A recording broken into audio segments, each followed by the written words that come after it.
Kank. Kank. Yes, you were waiting for it. You know you want it. Guys, I'm going to go way back. Well, hello. And welcome back, all and sundry, to Pencil, not Pencil T-O Pencil. No, not Pencil T-W-O Pencil. Not Pencil I Pencil. Pencil T-O Pencil. I Pencil. I. Back again, you guys. I'm very happy to be back.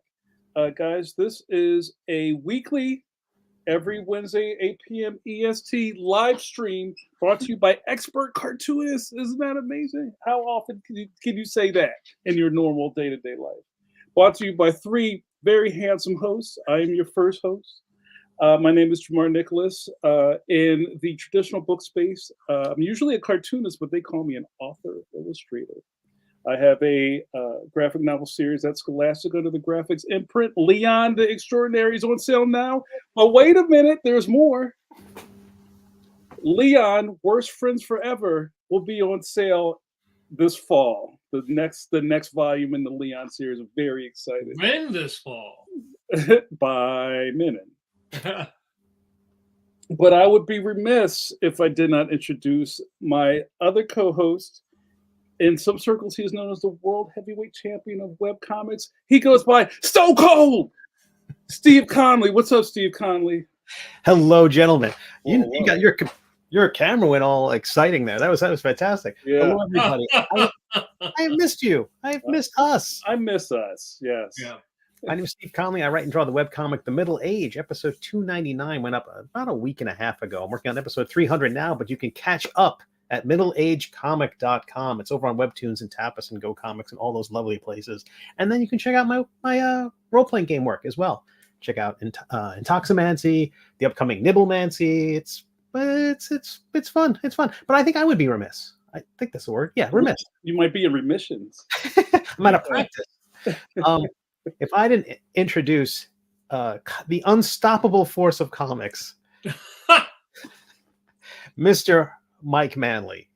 Hello, everyone. Well, hello, Mike Manley. Mike Man, what do you do, pray tell? Right now I am on a soon-to-be ending hiatus from the Phantom, and I am currently drawing Judge Parker, and I am planning my assault on Kickstarter. Dun, dun, dun. Their shields are down. Oh, well, you're very Factor 5, Mr. Sue. You're very on brand for that, Mike, with that very interesting blouse you're wearing. Yes. Yes, I'm wearing my Kirk blouse. I love it. Thank you. Thanks everybody for joining us. I know. First off, you two are out of uniform, actually. Well, yeah, sorry. But also, it's kind of we're like competing starship captains, because on the Starship Coffee Break with JN, sometimes I'm known as Jean-Luc Picard. Oh, you got to get like a Ferengi forehead or something. Well, I don't know if you heard me say this. I get real close to the camera. I'm not going to shake anymore. And I go, there are 4 Johns. Guys, welcome back to Pencil. Now my dog wants to go out, of course. Of course. Did you have to pee? No. No. Hasn't peed in 4 months. All right, right as we go on live. Guys, welcome back to the live stream. We're very excited to be back in front of you. We've been going, Steve Conley says we've been out for 4 months? Yeah. Has it been like that? Yeah. It's since the middle of October. We were talking about how do we want to wrap up the year, and do we want to do a preview of the coming year? And we had all that going on, and then apparently someone went on shore leave for a little while, beamed down to the yeah. But I was in sick bay for a while. Yeah. Nurse Ratchet took care of you, Mike. McCoy had me doing that thing for like 4 months with those little boxes in the wall, upside down box stress test. Mike was solving the Kobayashi Maru while we were away. Exactly. So, I thought that we all were in agreement that we were going to try to get back on schedule. We've been away. Maybe we talk about what we've been up to over the past couple of months. And we want to. I'm off brand. I'm wearing my coffee break shirt, but I'd like to give a sipper to Mike Manley for on his road to recovery. Sip of coffee to Mike Manley. So glad to see you in business. Well, thank you. I'm glad to be seen. So I thought this could be an episode where we just get caught up. Would love to see what our penciliers have been up to, what I and Steve and Mike have been up to since we've been going. And we would love to just kick it with the chat. If you're new to this very lovely show, what happens is if you're watching live on Facebook or YouTube, feel free to drop a line in the comments or chat. I cannot guarantee that it'll get on screen, but we'll try our bestest. So let's just maybe start with the elephant in the room, Mike. How you been? And I was not so good, and now I'm very good. So in October I had a case of cellulitis that eventually led me back through various things back to the hospital, where they diagnosed me with what they call heart failure, which can encompass many different things. But basically, my heart was not pumping as hard as it should, so I was retaining too much fluid, which was then, of course, putting more strain on my heart and my lungs. And so I went in and I had, a month ago, I had bypass surgery, robotic bypass surgery. So in the old days, they would crack you open and, pretty brutal, hard on your body. But this time they did this thing called cabbage, where they basically use a rope. Robotically, the surgeon, I have three little wounds here, where they go in, and they removed a vein from my pec, brought it down and bypassed the vein, because all three branches going to my heart were in very bad shape. So within a period of a day, they get you up, they got you walking. It's not like it used to be, years ago. Recovery is like 3 or 4 weeks, and I have very little discomfort now, just very slight discomfort. What they did is, I guess one of the things that happens when you have open heart surgery, it's painful for people to breathe. So what they did is they numb your chest, the side that had the surgery. So when you breathe, you don't feel like, oh my God, it hurts to breathe, and it doesn't hurt to cough. So I just saw my surgeon today. 4 weeks later, they discharged me, and they said everything is great. I'm doing I'm doing fantastic. I'm walking, and every week I get a little bit stronger. So I'm on the mend. I should be returning, I imagine, within the next 3-4 weeks, probably going back to doing the Phantom, and so I'll be doing both strips, and I'm planning which one of the many ideas that I have I'm going to launch as a Kickstarter. Well, that's great, Mike. And I had a lot of love from people on, a lot of people knock Facebook, but I had a lot of love and support from all of you folks out there, which made me feel really good, because usually, Facebook can kind of be a negative place, like all social media, right? It's like it can be really toxic. But I have to say that through my last few months of health issues, I've got just tons and tons of love and positive feedback and support from people. So to me, that's the other side of social media, I suppose, if that's how you want to engage. Mm-hmm. Yeah, no, I Engage. well, I mean, to that point, I think it's part of the new culture is just to make everything be crap, right? And everybody hates everything, and this doll is set to evil, right? But I think it's kind of you give what you get.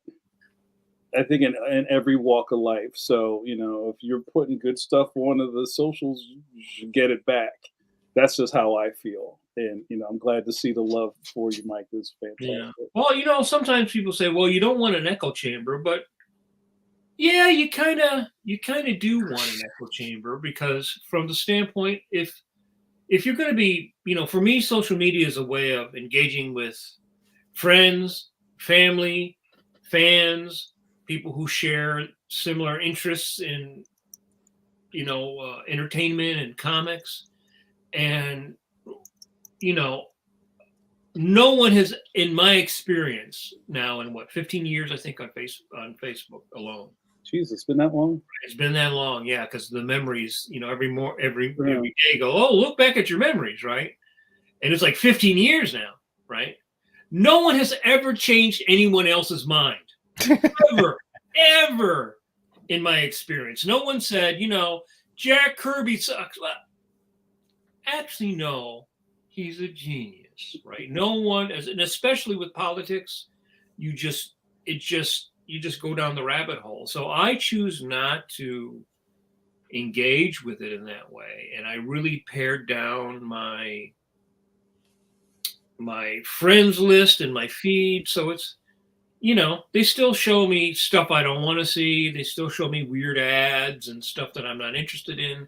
But in my general discourse daily, specifically, I would say on Facebook and maybe less on Instagram, I think it's pretty enriching. I see lots of great art, which is what I'm mainly interested in, and people sharing art and having interesting discussions, because you can't really discuss anything on Twitter because it's not built to have discussions. And it just seems like most of the people on there are just not interested actually in discussing. They just want to throw bricks to the window, and it's like I don't really. After what I went through in the last year or two, I really don't have any time for that. Yeah. That's really good. That's really good. Well, Mike, welcome back to Starfleet. Very, very happy to have you back in the chair. I'm back in the chair. I can't do it. Ooh, I love it. So, with that, guys, we're real rusty. Now I know That's that fair. like we have a little bit of there's some streamers on the chat. Like I have a coffee break that I do every other week. Right here on the Pencil to Pencil YouTube channel. And also, Steve has a very exciting Twitch channel where you can watch him do 3D rendering. But all of us being in the same space talking to you, dear viewer, there's some ring rust, so to speak. So, what I think is going to happen is we're going to try to take some questions from the room and continue with our round robin of what we've been up to. Steve Conley, you're always busy, right? So what's been up with you? What's new with you? Well, it's been a busy 4 months. I can say that. But before jumping to me, I just want to say, like, you jump right back into commissions, right? Like I saw, like, I don't know, like weeks ago. Like I don't even know if you were on a gurney and you were just doing commissions. It was pretty amazing. Yeah. I mean, technically, there was 1 week when I went in to the hospital. He blipped out. Might have been dog related. Oh, okay. There was 1 week where I was in the hospital, so I couldn't do anything. But I was doing commissions before, and then catching up to do commissions that I had taken before. So I have one more, and then I'm caught up. I saw that the piece you did for your doctor's daughter. Yes. That's very nice. Yeah. It's fun. Another funny thing is that you find out how many people know or are comic fans or fans of animation or things that I've worked on. So in general, I don't tell people about that stuff. So but my nurse will come in, oh, I Googled you. You're famous. I'm like, I don't think I'm famous, but so yeah, so my surgeon 8-year-old daughter wanted a drawing of Wonder Woman, so I did that for her. That's lovely. Yeah. That's fantastic. Yeah. It's pretty cool how many, because people always ask you, well, what do you do? And you say, oh, I do comic strips or I do comic books. I've worked in animation. They're all very interested in that. So well, it's great to see, and I kind of thought, oh, he's back. He's back. Once I started seeing the drawings again, I'm like, okay, yeah, he's back and better than ever. So the last 4 months have been fun for me. I have been. I know everyone's got really thinks this next year is going to be rough, and it might be. But my feeling, I'm feeling pretty good about this whole year is me just being a cartoonist. I'm doing role-playing game books as well. But the whole focus is not relying on clients. I still do web stuff. I still have some people who I maintain. I'm basically a groundskeeper for a couple of websites. But by and large, it's all comics all year long. And I'm really excited for it. I hadn't updated the middle age over on Webtoons in a while. And I did after a bit. I came and the response to everyone is wonderful. Brand new readers, people picking it up and reading the whole thing, binging all 300 episodes. And my numbers of subscribers have jumped a lot. So there's something to be said for building up that archive of work and building up that goodwill and building up that kind of content. And if you have to take a break for one reason or another, being able to come back into it. And as long as I don't know if there's a lot of media where you could take a break like that and come back and the audience is still there waiting for you. And that people are willing to dive back into the old stuff. I suppose there's what, TV, maybe you could sort of. Yeah, I mean, Picard did that with their show, but I maybe they're trying. Marvel's trying to do that with the new X-Men '97 that they're teasing. Well, now, so you had a bunch of stuff up, then you took a break, then you came back, and then you uploaded a whole bunch at one time, or no, just on my back on a schedule of here's a new episode, and then next week here's a new episode, and the people were just like, welcome back. And, well, not unlike Pencil to Pencil, but the audience was there, and then not only the way Webtoons works is they basically have this large it's a huge repository, much like YouTube, but they have a section organized by genre and organized by all the comics, and it puts the most recent thing that's been uploaded pretty much front and center until you get pushed off by something else. Right. And so suddenly here was the thumbnail of my work from people who maybe new users to the site, new visitors to the site, people who are unfamiliar with my work at all. They see that and suddenly they're, oh my gosh, there's 300 episodes of this thing. And so brand new readers, brand new subscribers. Over the last 4 months, I passed 18,000 subscribers on Webtoons. Again, wow. My stuff is not manga looking at all. It's not American comics looking at all. I don't know what it looks like, but it's not usual fare for their site. The kind of thing where you go, well, this is not going to work on Webtoons or anywhere. And that's finding an audience, which is really nice, especially given that it's younger readers. It tends to be younger readers, things like that. I'm sort of wondering now if the age of something like Webtoons, the age of the reader now, if you were reading it, because it's been around pretty big for about 4 or 5 years, right? Majorly big for about 4 or 5 years, I would say, right? Yeah, I'd say so. Yeah. Okay. All right. So if you were 13 or 14 and you started reading it, now you're going to college, and then if you were a little bit older, now you're maybe in your mid-20s. So I'm really wondering how their demographics shift and how that compares to how print comics in America used to be, where you constantly had that churn every 3 or 4 years. Most of the people that read comics cycled out, but they were replaced by another right group of people reading. So I'm wondering now in modern times, because of the fact that nothing ever goes away. You know, like you said, nothing, and you It's your can Max TV show or something. right, yeah. How that demographic will change in age. We were talking a little bit pre-gaming before the show about how people who are 14, 13, 14, 15 have grown up always probably having a TikTok and having that idea of what media is and how you absorb media and how you read things, and your experience is very different than somebody from 10 years ago on social media. Yeah, I think that like a comic book idea was that every issue is somebody's first. Right.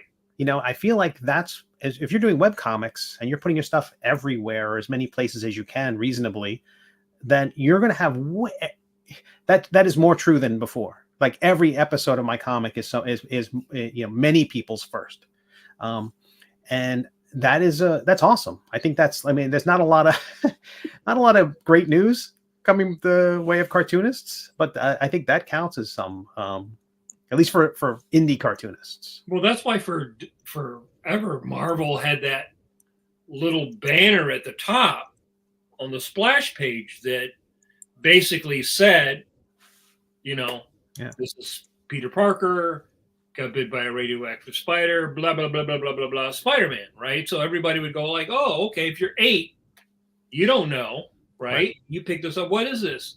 It looks cool. Oh, if you read that thing that tells you, right? But what's really interesting about web comics, at least at webtoons, so like I said, like you post your comic, it appears there.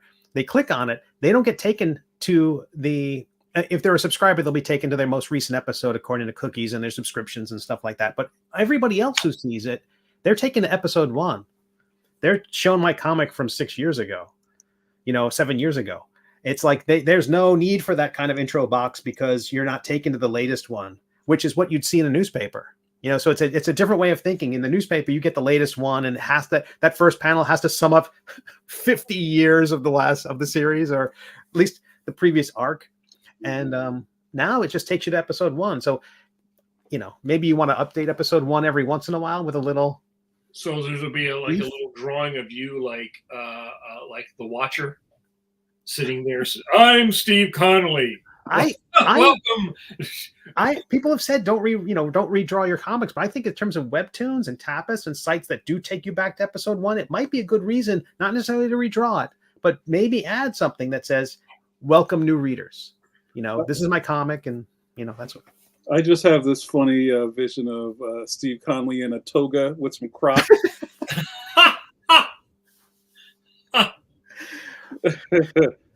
No, I'm not removing the hairpiece. I'm not going to do it. I cannot interfere. Either they understand it or they don't. But this year I'll be doing like 5 crowdfunding campaigns, growing my Patreon, and basically just freelancing all comics, all games, all the time, and all pencil to pencil, of course. That sounds fantastic. Yeah. And also, I want to give a tip of the bucket. It's not the season for buckets, but to Steve, who has really made some headways into the TTRPG gaming market with his stuff. And I talked to him a lot behind, like offline, about how exciting that is, because I know we all, what they say, when your hobby turns into your job, it's not a hobby anymore. But it's interesting to see you kind of like lean into things that you had a very long-standing love of, like role-playing games and the gaming industry. So can you talk a little bit about how has it been welcoming to you? Have you been surprised by some of the reactions you've gotten to your kind of like role-playing game Kickstarter campaign? For sure. It is. You guys know I've been tilting at windmills with comics for a very long time, and I never really. Doing a little bit, dabbling with a little bit of stuff for DC Comics or Dark Horse or things like that, but IDW. but never really feeling super accepted in that world of comic books. You know, every comics is so fractured in all these little communities of web comics and comic books and comic strips, and there's all these little fiefdoms. And then even in comic books, you've got the indie side, you've got the sort of SPX side of things, and the Fantagraphics side of things, and then you've got, you know, the spinner rack crowd. The role-playing game world is kind of not that way. It hasn't had the kind of upheavals that comic books have had, where you've got, you know, gaming never really had the what happened when Neil Gaiman hit comics and Alan Moore hit comics. They kind of like, they never really had that influx of Alan Moore of gaming. Well, or Neil Gaiman, we're bringing in a broader audience until Critical Role came out, and suddenly you had more players who weren't always kind of stock standard, you know, default. I don't know, just all guys with backpacks. You know, it stopped being that, and it started being, you know, more representational of the broader world. It hasn't had the effect that anime and manga has had on comics. That has not hit the gaming world. And seeing that, being to my very first gaming convention, that was clear. It felt like being at a comic book show from 25 years ago. But the community there has really warmed to my work. It's lovely. I've been kind of meeting them halfway in terms of style. Comic style, I've always kind of done my own thing, and it's comic strippy, it's European-ish or whatever it is. I don't know what it is. But in gaming world, I'm kind of meeting the style halfway, and that's something I never really did in comics. And so it's been very nice. And plus, bringing a sense of humor, bringing the kind of comic book sensibility to it, that's not something you see a lot in role-playing games. A lot of it's still the kind of rock and roll, you know, leather jacket. Yeah. You're more Eddie Munson, and it hasn't, you know, like it's more that Stranger Things kind of vibe about being like gritty and stuff. And my stuff's more Douglas Adams-y, and it's been really well received. Steve, I don't mean to put the spotlight on you for so long, Steve, but you know, we're catching up. So with that, have you run into people who were already fans of your work, who are like, holy crap, Steve Conley, what are you doing here? Yeah, it's been nice, because also going to a gaming convention was a lot of fun, because gamers tend to play different systems. It's comparable to saying Xbox versus PlayStation or something like that. And you could say, hey, I've got this great thing, and they might think it's great, but they're like, I don't have a PlayStation, I have an Xbox. So if I'm selling something for Dungeons and Dragons, which is what I'm doing, and they play Morkborg, Pathfinder, whatever Zweihander, whatever system they're playing, and I'm offering them something that doesn't fit their system, they're like, oh, that looks cool. Do you have it for this thing? I'm like, no, I don't. But I have this system neutral thing called a comic book. You just need to know English and it'll work with whatever you got. And the books were really, the middle-aged books were very well received. And the sculptures, again, the 3D stuff I started doing during the pandemic. And another thing that happened over the pandemic was I picked up a 3D printer. Yeah, you did. Yeah, you did. So we got this guy as part of the new project. That's great. We need to talk, Steve Conley. So I use a program called Nomad Sculpt. Every cartoonist should give it a try. There's a free version. There's a trial version on Android devices. It's $15, one-time fee. Check it out. But I'm rambling and monopolizing. No, well, and also, Steve, you did a special episode of Pencil to Pencil where you kind of previewed Nomad Sculpt. Yeah. It's in our archives. Go check it out. Yeah, for sure. Yeah, that's what's up. There's a couple of English is crazy. Mine has pictures. And so we have a couple of questions. So let me go to the stars. So kind of to you kind of catching up, our buddy Notorious JRD in these streets asks, Steve, did Patreon adding free memberships and free 7-day trials help your growth? Pause. I missed that. JRD, good to see you. I have started driving more people to my Patreon and making more free content available on Patreon, because what they've done is they've kind of, folks who don't know, Patreon has added, it's always been a pretty good blogging platform. So if you want to put stuff up there, and I put a lot of stuff up there for free now, and I'm doing for the game, applying to gaming, and I'm not inventing anything here, but I'm applying to gaming what I do for webcomics. I give away stuff for free, and if people like it, they can buy the books or they can invest in me in some way. I'm doing the same thing with the gaming stuff now, and so I'm doing both the comics. And so my Patreon is not just, I don't have a Patreon for games and a Patreon for comics. I'm sorry if you just want comics, you're going to get some game stuff. But I try to write my gaming stuff in a way that's entertaining to read for non-gamers. And I think that's part of the appeal, is that, you know, it's fun to read, hopefully fun to read. But I don't know if my Patreon is growing because I'm tying it to my other crowdfunding. As an example, I started doing this where when you end your Kickstarter campaign, and it's assuming it's successful, there's a survey at the end of the Kickstarter where it says, well, you get to ask basic questions like, you know, if you're getting your books, where do you want them mailed? PDFs, where do you want them emailed? Do you want to be on my mailing list? And that's a question you should always ask. But also it's been, hey, if you want to be thanked in the book by name, sign up for my Patreon. They're already there. They're already invested in me. They're already investing in a successful Kickstarter. They feel comfortable enough so far. They might not be comfortable with Patreon. That's a whole other thing. Creating a new account, putting your credit card into a whole other thing. I know that's a hurdle.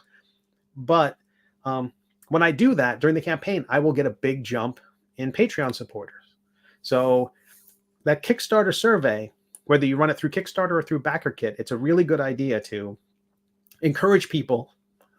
Also, there's a thing where people are doing now with Kickstarters where you roll one Kickstarter as you're delivering one Kickstarter, launch the next one, or at least have the coming soon page available so people can queue up for the next one. And that's what I've been doing. So if you go to nibblemancy.com, while I've been telling everyone about the last one I ran, go over and check out Nibblemancy, and they've been signing up for that. And that's also a school of magic that came out of my webcomic. So hopefully if people like that, they want to read more about Nibblemancy, they can read my webcomic. That's astounding.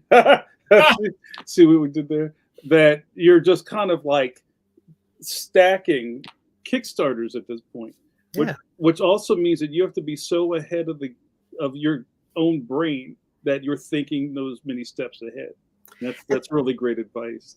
And then there's like thinking about, okay, I really planned these out. Like there's going to be an Astounding Space Thrills one, which is going to throw everybody off because it's like, well, they've been doing this fantasy thing and the TTRPG thing, but I don't want to forget about the fact that I've made this other comic. It's never been treated in a archival way. I mean, IDW did a collection, which was great, but never a hardcover. And so there'll be and then, because now I can sculpt, you'll have Astounding Space Thrills. There'll be Argus C. Smith's Rocket, or you're killing me, Steve. You're killing me. It's fantastic. Well, but anyway, more importantly, oh wait a minute. No, we're not done because this is like the Steve Conley hour now. So, no. No, so our good buddy, my cutty, my homie, Stromy, Rice-A-Roni, John Gallagher, Reed Max Meow. Meow. The coolest cat there is.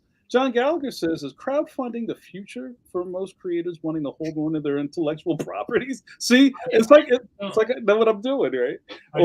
I think so. In fact, I think Marvel and DC will end up crowdfunding. I think all publishers will end up crowdfunding in the end because it's sort of like, and if you think about it, it's a replacement for the direct market. Because you know exactly what you're going to sell. Dynamite has been doing it. They just like $750,000 for a Gargoyles collection, like Disney's Gargoyle. Yeah. Tons of people, tons of indie creators, but Dynamite, Boom, has had great success with it. I mean, when you see Hasbro doing it with toys, I was about to say that. Yeah, right. I mean, there's no reason why anybody wouldn't do that. But I feel like crowdfunding is just the best replacement. Well, you guys were so far ahead of it with Comic Book Diner. I mean, that lets you create the things, at least, and in some ways, almost like prototypes for what became, Max Meow and Leon. Proof of concepts. And if you can build an audience, I'm absolutely certain if you have a successful crowdfunding campaign, that will look good in the eyes of publishers. If you're looking to go that way. I mean, but to me, crowdfunding is the only way to do it. And it allows you, the other thing is it allows you complete control over your product, right? You can decide, well, I want to do this to the cover. I want this kind of paper, one of the things about working with any publisher is they have certain things that they want to do, certain formats that they want or they need, which may not always be what you want. They go, we need X amount of pages. Yeah. Right. It has to fit in a spinner rack. It right. has to fit on a shelf with everything else. Yeah. Right. Right. And then the other idea, I think, is that, which is the ultimate idea to me, is that which is what you're doing now, is you're building a personal rapport with a fan base who's willing to give you $50 a year, right? They don't have to give you thousands of dollars a year. Right. But if you could have 5,000 to 10,000 people who are willing to give you $50 to $100, which in today's world is actually, not that much. Like you can go to the Wawa and buy a hoagie, bag of chips, and a Coke, and it's like $20. Right. Right. Mm. So if you could get somebody to give you $50 to $100, and you could get 10,000 people or 5,000, you could actually make a living. Because I was talking to somebody the other day about this. It's like you have this idea of like, oh, everybody needs to be a millionaire, or these ideas of what is the idea for you as an artist that equals success? Is it you need to make $1 million and it has to toys and movies and all this other stuff, or can you make a comfortable living doing what you like to do, right? And one person's comfortable living and another person's comfortable living might be a little bit different. But I would imagine if you could buy a house and have a car and have some money, if you were married, you could put your kids in school. To me, that's like a comfortable living. It seems like that is attainable if you can build a loyal audience of people who support you on Kickstarter, where the direct market was always fickle, because you could put all that love, all that effort into something, you put it in the catalog, and most of the retailers are never going to look at that part of the catalog, and if was not Marvel or DC, they weren't going to order it. Right. And right? The thing about crowdfunding, which is great, one of the major problems with the distributing through the direct market, comic book shops, things like that, was that your issue number 1 would sell X number of copies, and that was the only chance you ever had, because issue 2 was going to sell half as many copies. You had to survive to issue 5 or 6 to finally have any kind of sense that, oh, this is worth investing in, whereas with crowdfunding, that's a different animal. It is like a thing where you're going to do your crowdfunding for your first project. It's only going to be in front of a slender number of people because social media promotion is kind of hobbled. So you're only going to be in front of this sliver of people, and only a sliver of that sliver is going to be able to promote, to chip in at that time for whatever reason, But if you deliver to those people, the whatever percentage, whatever number who back you, you deliver to them and they're happy with what they get, they will back the next thing. And so the next thing you do, they all come back. 90% of them will come back again. Life is tough. But then you're in front of that. You have a second chance at reaching new people. Every time you run one of these campaigns, you get another chance. It's like it's a new issue 1 every time. It's issue 1 with the people from before. So you can build momentum in a way that direct market comics people have been beating their heads against the wall. Indie creators have been beating their heads against this wall for such a long time. Mm-hmm. Right. And then the other thing about the way the modern comic market is the book comes out on Wednesday, and by Saturday, if your book isn't sold, it's just dead wood. It goes on the next week's shelf. Sure. Right. So you have 4 days, 3 or 4 days, in which your comic comes out that week, and people either had it in their pull box, right, or they come in and they go, "Oh, or it's kind of like it's kind of dead. It's kind of dead. Trying to. The only way it used to work was that the first couple issues didn't sell, but then suddenly issue 8, like you said, was like hot potatoes, and then they could put issue 1 up on the wall for $50. Right. And then the greed of people who are like, I still got that first issue, would drive the demand or give it a little bit of heat. But it was such a fickle. And then you're going back to second printings and third printings and things like that. And you're still trying to do all that dance. And the numbers had to be so much higher. The numbers I have for direct market, my last Kickstarter was the best one I've ever had in terms of the number of people. And it was only 477 people. When I say only 477, I'm saying that in the context of the direct market. In the context of Kickstarter, amazing. Yeah, in direct market, 477 orders, they would have canceled your book. It wouldn't have been worth me going to press. Yeah. Yeah. But in this case, it works. And that number is going up. And so hopefully the next one I do will have 550 people. And then maybe a year from now, we'll have that 1,000 people. And every time I have a Kickstarter, the back stock sells. So each one, the numbers are going to be bigger, regardless of, the number of backers can go down. I never know what's going to happen. One of the Kickstarters I did was when Kickstarter was having they were having union issues. They were pushing back against unionizing, and the union won, and that smoothed over a lot of stuff. But at the time, people were like, I'm not going to support this and then people came up to me at the convention and said, I want to support you. I can't support them. And so there's things like that are totally out of your hands. Wasn't there like a blockchain thing too, or something where? They've had all that stuff. Everyone who's in the investor sphere is at some point they're going to send out a press release with the letters AI in it, and that's going to have another backlash. So I think that as long as you have a back stock and as long as you keep your eye on BackerKit, has moved into a lot more people are doing their crowdfunding campaigns through BackerKit, and BackerKit's been very well received, and they have a prohibition against AI work on their platform, which Kickstarter does not do yet. Kickstarter, it's all honor system. They ask that if you're using AI that you acknowledge it, that you indicate it, and that the customers can decide.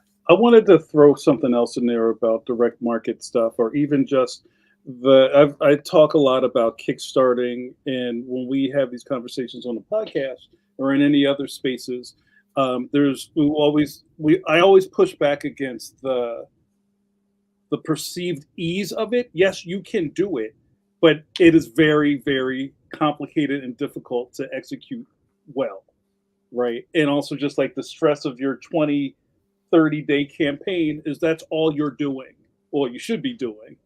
So, but I think one thing that we don't see in direct market, or even just like your new comic issue is coming out next month and it'll be on the rack on Wednesday the 7th, is that you're not pushing that hard.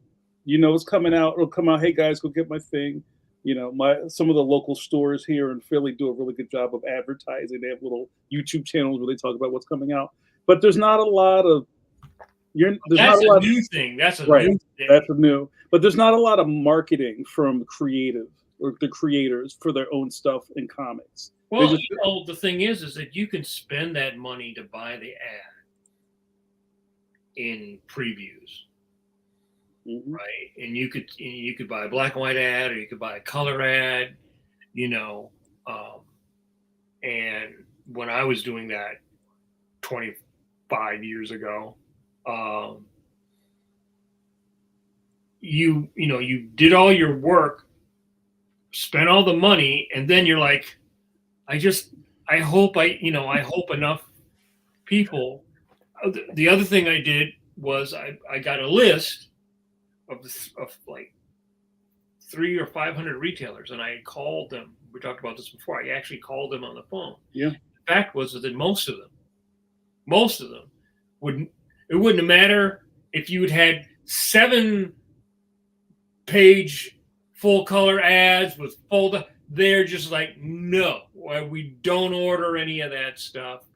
And so it was such an inefficient system when it came to like how whether you spent that money. And I spent a lot of money advertising that I could say never paid off. Right. It never paid off.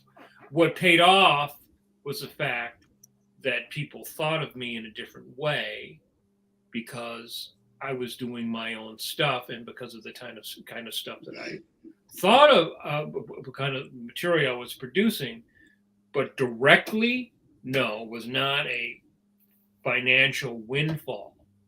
So, I still think today, to me, the great idea of something like a Kickstarter is if it goes, you're not buying ads. You're not buying multiple ads. You're not buying an ad in the buyer's guide and an ad over here and an ad over there. I spent a lot of money on stuff in the beginning that really wasn't worth it. It wasn't a return. I think if you put that effort into making something else that could be a level of support, we'll unlock this, we'll unlock that. That's probably a better use of your effort to do something like that than in the old days, like buying a full page ad here, buying a full page ad there. Well, I also think that since, the world has changed a lot since, before, when your marketing dollar just went from, how much does it cost to get the cover previews? You don't want to know how much it costs to get the cover preview. To now where it's like, hey, I have a website, I have my Twitter and my Facebook, and I'm just going to talk about my thing. I see a lot of people who are doing stuff in direct market just hope that they get a review or somebody does an 8-page preview of the book before it comes out. I've read half of it on, on one of those like Comics Body Odor or one of those sites. And then it's just like, and it's over after that. But just the pressure that you're applying on Kickstarter has to just pay off better than anything ever could in direct market. Thank you, John Gallagher, for your question. Steve, we have another question. Our boy D. Brad. What up, D. Brad? D. Brad says, so Steve, are you naturally organized, or do you have help with keeping track of what to send out to people for multiple crowdfunding projects? I want to know the answer to that also. By necessity for this project, not in all aspects of my life, but certainly in this because rent depends on it. So I make sure that I try not to have when I have multiple projects, they don't overlap as best as I can do it. When you finish a crowdfunding campaign and you're successful, there will be stragglers who don't answer their surveys, and so there will be overlapping. Like I have stuff for my Kickstarter, my 3 Kickstarters back. I have stuff set aside if these people ever answer their survey. But by and large, I want one project done before I start the next one. A lot of problems people can have is that the Kickstarters, like the next Kickstarter starts funding the previous one. Like that's a real problem for a lot of and that's asking for trouble, and that's a sign that the whole enterprise is going to go sideways. So I want my crowdfunding campaigns to fund the next one. So I want to make sure that the one I'm doing now is already funded before I even begin it. I set my goals low. I don't have, I see Kickstarters that have very aspirational goals. Sometimes they've got teams of people who are working on it, so that requires everybody to get their, their compensation. Since I'm a one-man shop, I set my goals low. By and large, most of the work is done before I start, and that makes it a lot easier. That's the only reason why there's not been a Kickstarter for Volume 3 of The Middle Age. I'm not going to do it until every episode's drawn. When it's done, at that point, this is just a campaign to print it and produce a nice, pretty volume. I suppose if you had a writer and then a penciler and then an inker and a colorist, you start raising the requirement for each person to be able to feel that they are getting their money. They're going to get enough. They're going to get enough money out of it, right, to make it worth doing it. And I do think, as long as I have known Steve now, I think that he is a person who his brain naturally works that way. I think he's an organized and very thoughtful person. He always struck me as that. And there are tools you can use. BackerKit is great. Their system can be a little cumbersome in how it communicates with Kickstarter, but it does make it really easy to organize. You've shipped something, you can go in there and hit the button. It is shipped. And so I know how many things are to do, what I haven't done. And that's, and then it can feel daunting if you get like 400 backers and you're like, how do I ship these 400 things out? And it's 20 a day, over 20 days. 3 weeks later, you're done. And it's just as long as you do it in bite-sized bits. What? And I know it's that it really is like, honestly, it's like running. It's like there's marathon training for people who can't run. I did one of those way back in the day where it's like you run for a minute and then you walk for 2. And by run, I mean you kind of William Shatner saunter, and then you then you walk for 2 minutes, and it's that sort of thing where you just pace yourself, and you can get it done, and you'll seem organized when it's all shipped, and it'll feel like chaos until then. And then you see, oh, that's where my dining room table went. Well, another thing that I think we're not addressing here is if you listen to the way Steve's talking about all this, nobody's talking about money. Right, because I think a lot of people look on the outside window. Cha-ching! The outside window into this is like, yo, I just saw this Kickstarter. They made $18 billion. Yo, I wonder what I could buy. I could buy a hydrofoil with $18 billion. Nobody's talking. I can deliver all my books by hydrofoil. My last project raised $14,500, $477 backers. That's a down payment on a hydrofoil. Damn, yo. Yeah. Think about how many Hostess fruit pies I could buy with that. Oh man. And so, but right away when you look at those, when you look at the Kickstarter that Dynamite had for $750,000 for Gargoyles, 10% off the top every time. Usually that includes, in my case, that includes shipping, because that's a decision you have to make when you're doing your Kickstarter, whether you're going to include shipping on the Kickstarter at the pledge level. When someone pledges, do they know how much they're being charged for shipping? Or is that something that's you're going to have to figure out later on and then use another system to handle that? It's a big question. And you figured that out in the beginning so you don't get stung at the end, right? My sense is I want to tell people what that is at the beginning, because they feel more confident in pledging, not that there's going to be a surprise bill at the end.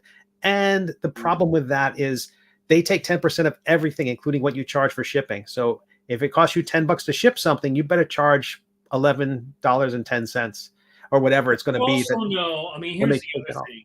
You know enough about printing. You know how much things weigh.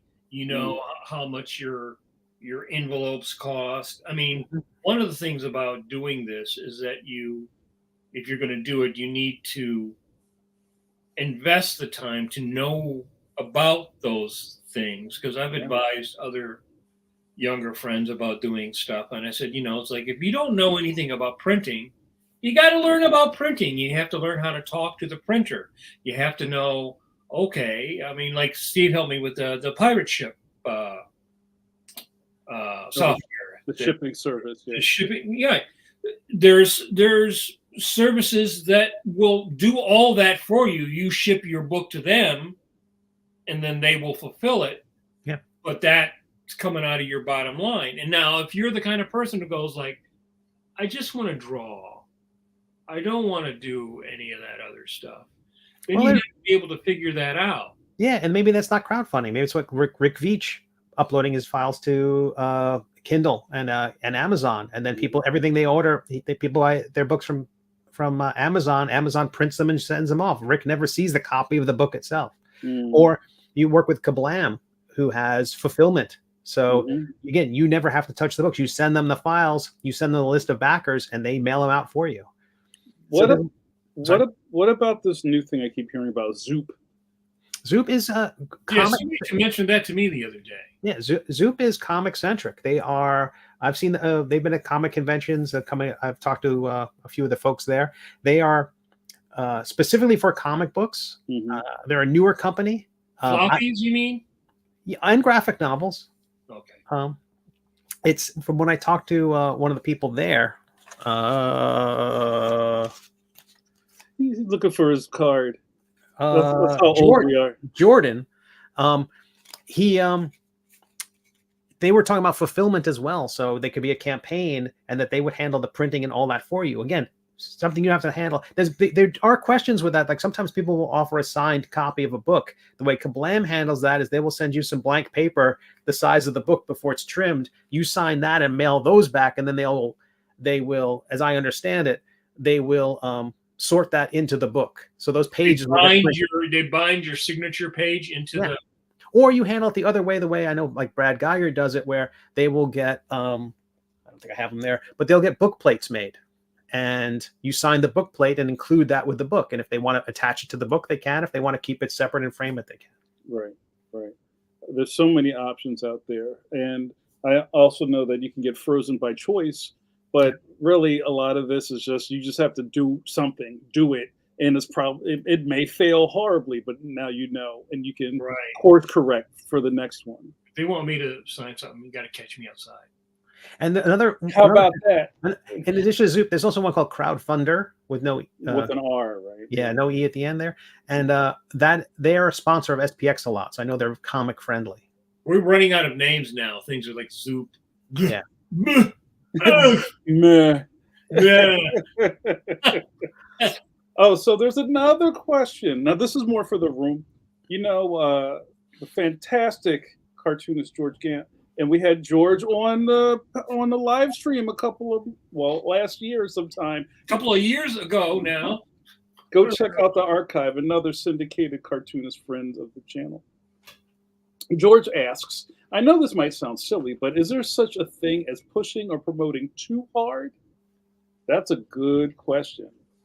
I think it's your attitude. Not how hard it is, but I think it's your attitude. I think if you're earnest and what you're offering is of quality, I don't think people would feel like, God damn it, I'm so tired of seeing that. Like it's like those ads you see on Facebook, right? It's like there's some ads you just see over and over. So like no matter what, you would like never, ever, ever buy any of that stuff, right? But you know, I think if you're an earnest person, and the way it is, I also think I was having a discussion because I wanted to do a Kickstarter. I believe you also have to give some stuff away for free. You have to be able to give enough material away for free so that people feel like it can't be 2 pages. If you're going to do a 90-page graphic novel, if you can give away 15 pages for free over the course of time, then people really get a feel like, oh, you know, it's like a trailer for a movie, right? They have bad movies where they show you the whole movie in the trailer, right? Release the Kraken, right? You know, and they showed the Kraken, right? Exactly. Well, I don't need to go see it now. Yeah. If you take away one lesson, never show the Kraken. Never show the Kraken. I'm going to make a T-shirt. Never show your Kraken. That's right. But I do think that you have to give enough away over the course of time, simply because of the world that we live in. It's really easy to forget. Like, I was going to support the kick. I forgot because there was so much just blasting at us all the time. So I think if you can give away quality for free, 15 pages or something, that's enough to get people hooked to go like, oh, this is looking good. Because anything can look good in 2 pages, right? 3 pages, right? That's my feeling. Well, I'll approach this just from like a saturation thing on our socials, right? And I think it was I Call Shogun who just said something like, I'm not trying to read 5 or 6 of your emails every day, yo. Like, I'm not doing it. Now, and everybody's stuff is so kind of blended together at this point. I've said over time, like, say you have your Facebook that is not kind of separated or like segregated of any sort. You've got your friends from your old high school in it. You got your mom, You got, some people that bought your comic at a show. You got this guy over here, and you start flushing them with your ads. There's going to be people who are like, yo, what is all of this? Mhm. And I've also seen people who they get meek about doing that. It's like, oh, I don't want to, offend anybody, or am I doing this too much? Maybe one of those things is to just have a business page. If you feel like what you're promoting is kind of alienating the people that look at your content, maybe you need a thing for that, if that makes you feel funny. I don't feel funny about it, you know what I'm saying? But I know some people get itchy about that, and that's a great question. It's like, how much can you withstand of me hitting you over the head with this hammer? You know what I'm saying? I would think that if someone was actually a fan of your work, and you, over the course of your Kickstarter, over the course of your month, of your 20 days, whatever it is, Mm-hmm. you are actually showing them, let's say, 3 to 4 new pages a week. If they somehow found that offensive, they're not really fans of your work, and they're not going to support you anyway. Yeah, because you see so much crap every day in your feed that you don't want to see, and it's not something that you're interested in. I mean, I get stuff from publishers every day, weekly. Titan sends me stuff. Several other people send me stuff. Most of the stuff I get sometimes is not something that I'm interested in. But it's just, I realize that's their thing. They've got to promote. So yeah, I would feel if somebody saw during the course of a month me advertising my Kickstarter and I was showing them new material every time, not just a repeat, but new material, that they felt like, oh, well, then they're probably they're not going to support me anyway, so it doesn't really matter. So hold on, Mike. So with your example, what you're saying is, and maybe this is something we could pull apart a little bit. When let's specifically say you're doing a crowdfunding campaign, right? And you're in the pipe 5x5. It's in the middle of your Kickstarter month, and you keep hitting people with this, go to check it out, go check it out, go check it out. 9 times out of 10, it's usually just a hyperlink to the Kickstarter. You know what I mean? But if you're adding something extra to it, I think that might be you might get more of a positive return on that. But I don't think most more people think like that. I think most people think that you didn't see it because you didn't go to it. So here it is again. So I could see some people feeling like, oh, stop spamming me with this. I win already, or I'm not interested. Right. So I don't know, Steve, do you have like showing the ad twice on the Super Bowl? No, I already saw it. Yeah. I mean, I think that's just how we are kind of trained to do stuff. I'm signal boosting by sending it again to you again. So I don't know if there's another way around that. No, I think that's the right way to do it. I think having new content, having something new to say. I think spam is almost definitionally something somebody doesn't want to receive. So if the idea would be you want to show something new every time, there's an argument to be made. You want to have it maybe posted in the AM and retweeted in the afternoon, for the West Coast crowd or for the weekend crowd. There's a lot of that stuff. I think when you're promoting stuff, as long as you're pushing or promoting when there's something actionable that the person can do. If you're talking about a project, then the coming soon page on Kickstarter should be there. Or here, sign up for my mailing list if you want to find out more about this. But by and large, we web cartoonists have a cool thing because we can just upload a new episode, and that's essentially an ad for all the previous episodes and whatever other thing you're doing right now, whatever crowdfunding that's got going. Nobody feels that spam, I don't think. Maybe the people on Facebook are tired of me uploading my webcomic, but there are services like BackerKit. What they will do is when you upload your contact list to their service, once someone supports the project on BackerKit, it won't email them again. Ooh. And then so it only mail it out to the remaining people who haven't yet supported you. So I mean, that's a bit, you still don't want to spam them multiple times a day. And again, just avoid repeating it. How would you feel if you were getting this? There's a new thing that Facebook introduced maybe in the time we've been away, where you can @highlight or @followers. Yeah, I've been getting those. Yeah, it tags everyone who's following you, or you can disable that, by the way. You can make it so you don't receive those. Yeah, I hate those. But yeah, exactly. And then that's the thing. There was people out there who were like hitting me up, like they had a crowdfunding going on, not crowdfunder specifically, not the company specifically, but a crowdfunding campaign going on. And man, they just kept hitting me with it. And it's like, because it tags you, it goes up in your, it rings on, it lights up on your phone.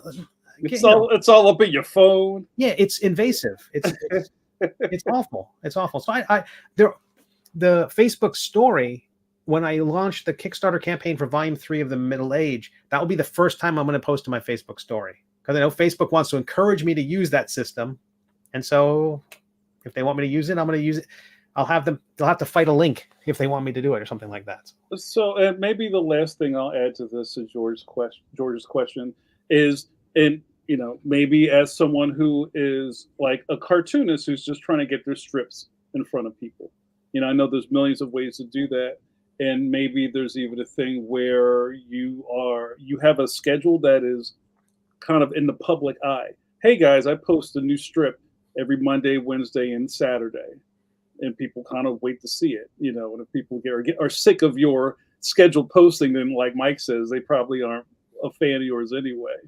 You know what I'm saying? But I think sometimes if people know what they're getting when they sign up to be a fan of yours, you should avoid some of that. But the other part of it is, if you're feeling icky about promoting, I think you got to get past that, because that's all we can do at this point. And the stuff is all changing all the time, and every artist, every creator, fan base has some uniqueness or difference to it. So I would say somebody who is probably like a fan of Mobius might be different than somebody who was a fan of something that was on Webtoons, right? Because you're talking probably maybe an age difference, financial means difference, and so I think to me the smart thing to do is to pay attention when you're doing it, like Steve does, right? So you learn from each campaign. Oh, this didn't work. This did work. Next time, this worked, but that didn't work, right? And, social media, I mean, they're constantly screwing around with algorithms, right? Yeah. I mean, and so you can think, well, I've got my perfect system down now. But then the next time you do something, well, that suddenly doesn't work because they've decided, oh, we're not going to allow, we don't like that. We don't want that to work. We're trying to shunt everybody over and make them do this other thing, Yeah. I love shunting. And that, I would say even in the last 2 or 3 months, there's been a lot of changes on Facebook, a lot of changes, and a lot on Instagram. And I think they may have realized, maybe I'm wrong, they may have realized that they'd kind of killed it, because all the people that built it, all the visual artists that built it, they've basically alienated all those people. Right. So they alienated all those people because they tried to make it into TikTok. And so not everybody's a TikTok person, right? Not everybody is interested in that type of, that way of engagement, right? And that's the other thing that you're always going to be battling, is the way that these media companies want you to engage.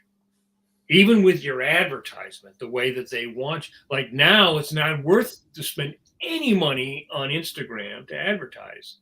2-3 years ago, if I spent $30, I got way more engagement. I could spend $300 and get zilch now, right? And that's simply because the way that they've changed their algorithm. Right. So nothing is ever stable.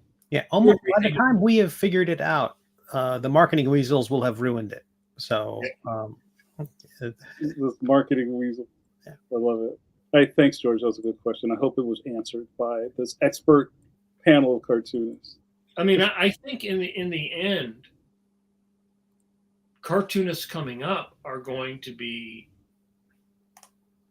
engaging maybe from the very beginning in doing Kickstarters, and maybe you don't even go through a publisher. I mean, none of this was available to us when we were coming up, right? I think now, like, well, what if it was possible for me to do a Kickstarter when I was 17, or I was 20, or I was 25, right?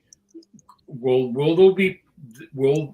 there be people who are successful and create careers and basically a cottage industry for themselves through using these various platforms, right? And it seems like every couple of months there's a new platform.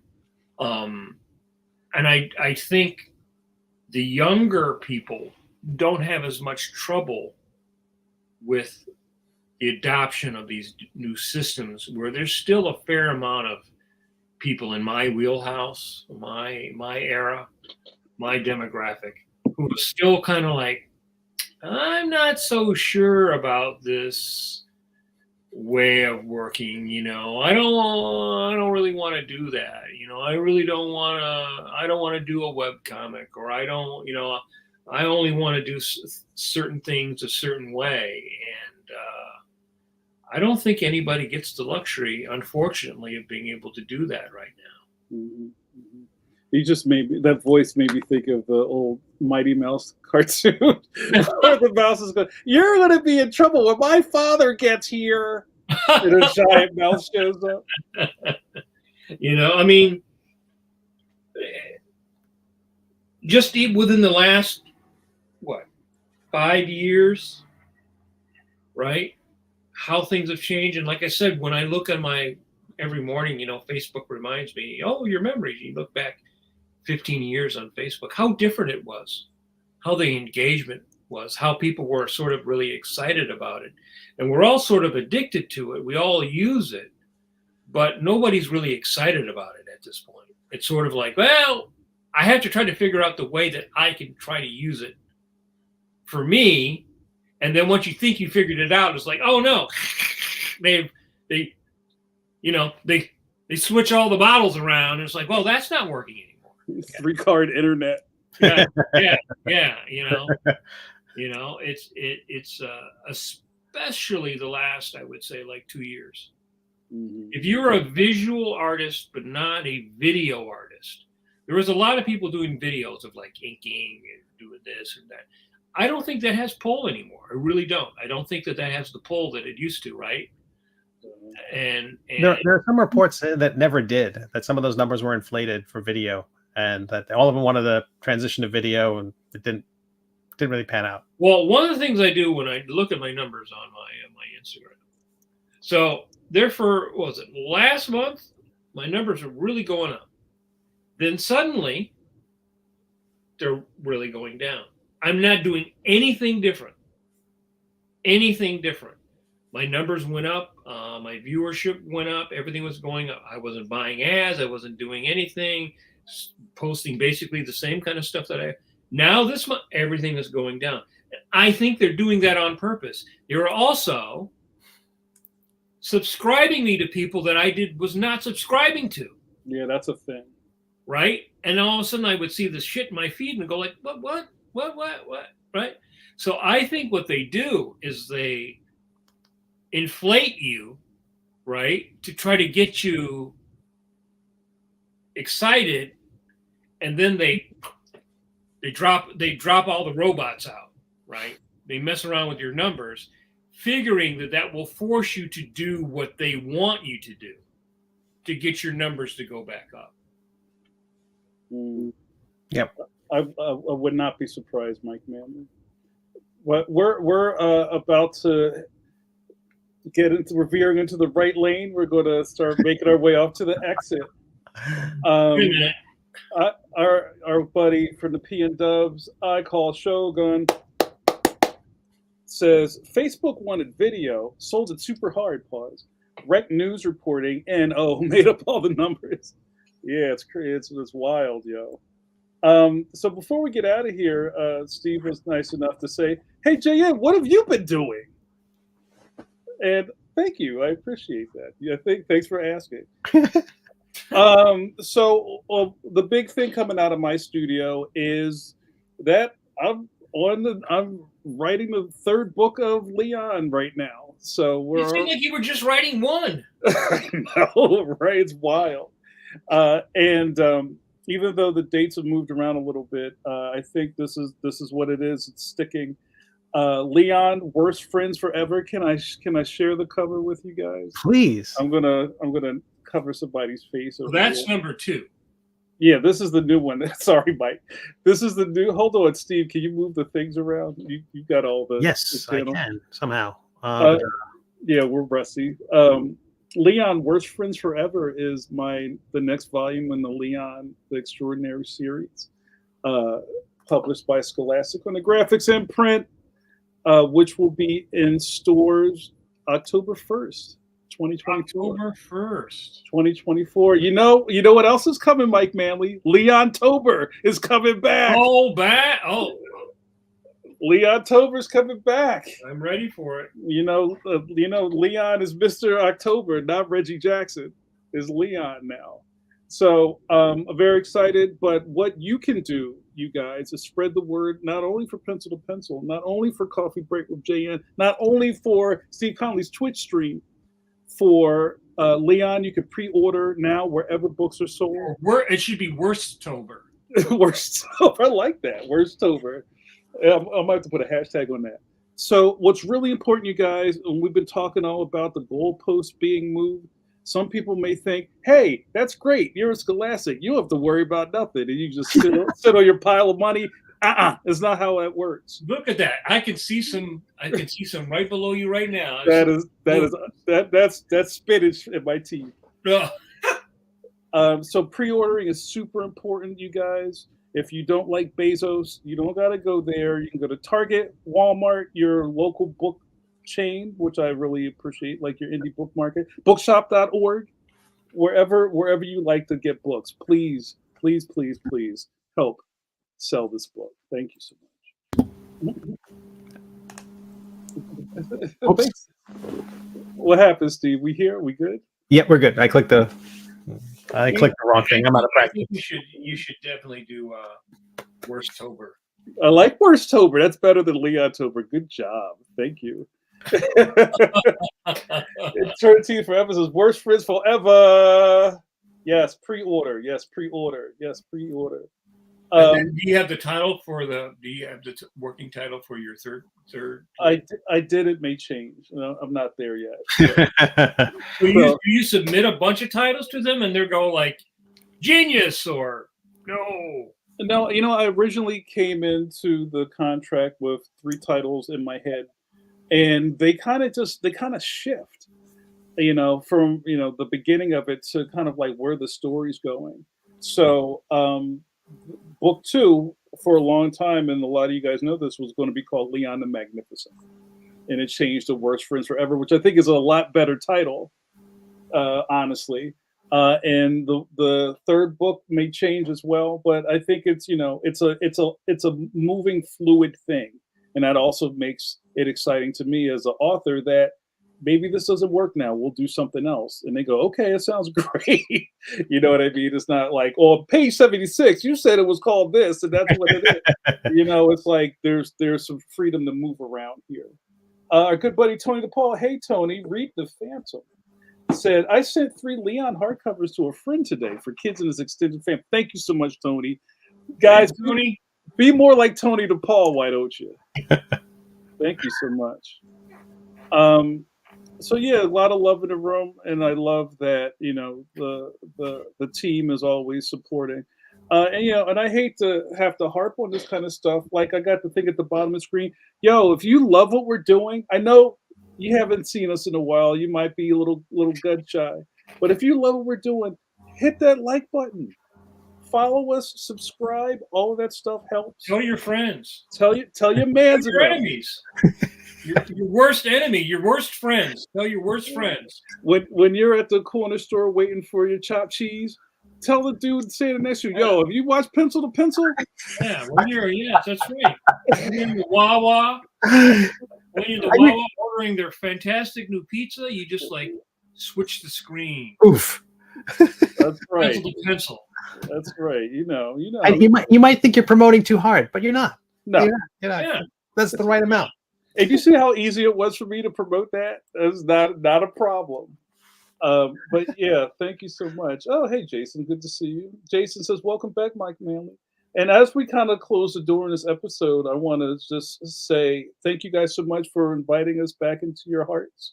I know we've been going, and I know when Al Gore's internet in the year 2024 that people don't really stick to things the way they used to. So just knowing that you guys are still, we're just waiting eagerly for us to come back means a lot to us. Refresh. Like F5, now F5, your F5. fingers all swollen from 4 months of refresh. They were watching the archives. It's evergreen. Oh, I just put on my Facebook because for the hardcores in our audience know that we stream concurrently on YouTube and our Facebook Pencil to Pencil page.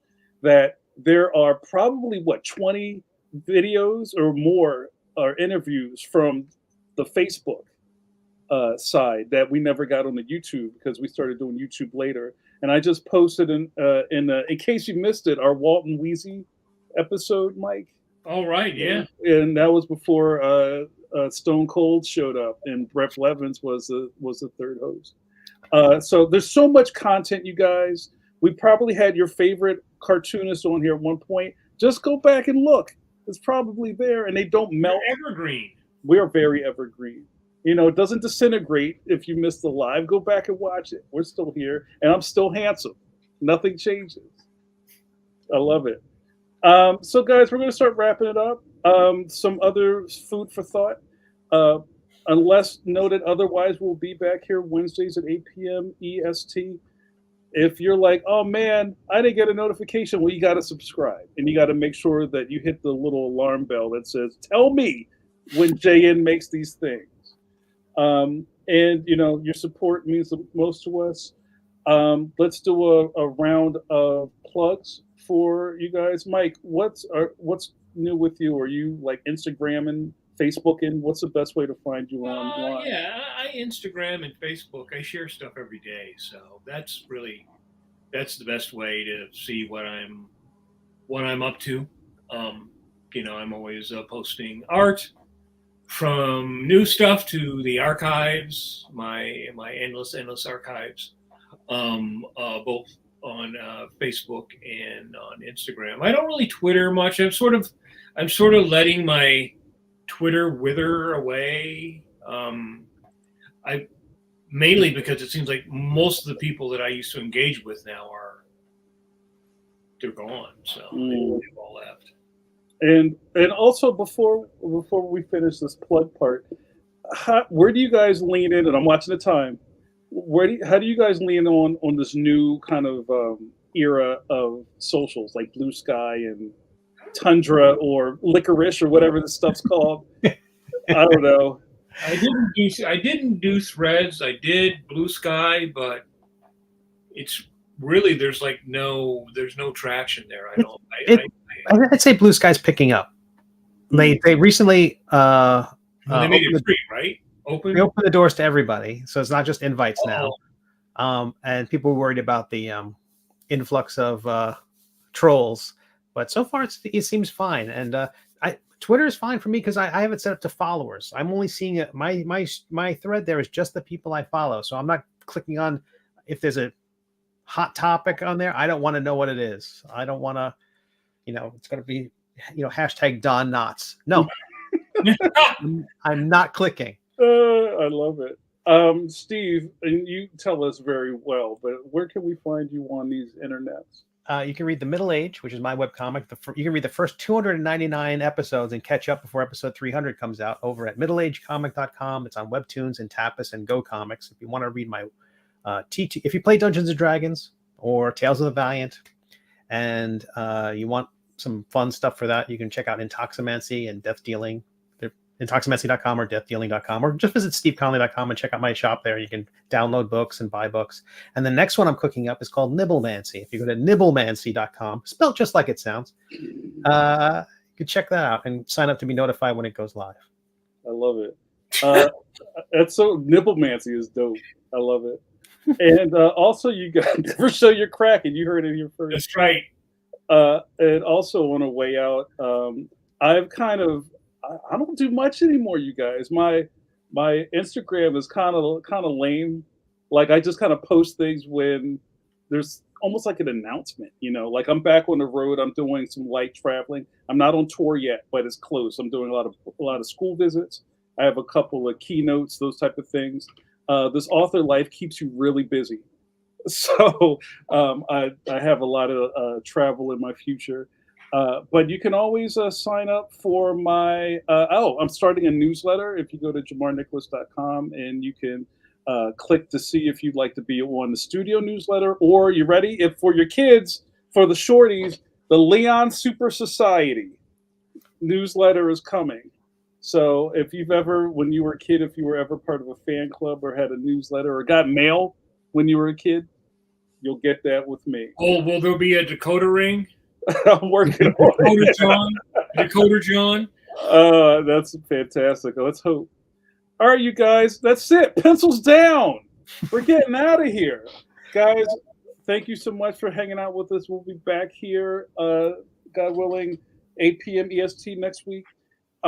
I guess the pandemic's over, but it's still a dirty world. So I was just at the doctor today. The pandemic's not over. Everybody wearing a mask, buddy. See, you heard it here first. Mike knows. So I would be remiss if I did not tell you guys to have a good weekend. Don't forget to wash those curvy hands. Paul Pate, we're done, bro. We'll see you next week. And also, here's a shout out. Coffee Break with JN tomorrow, 9 p.m. EST. Be there. Be there for group. Live long and prosper. It's Veda time. Kirk somebody.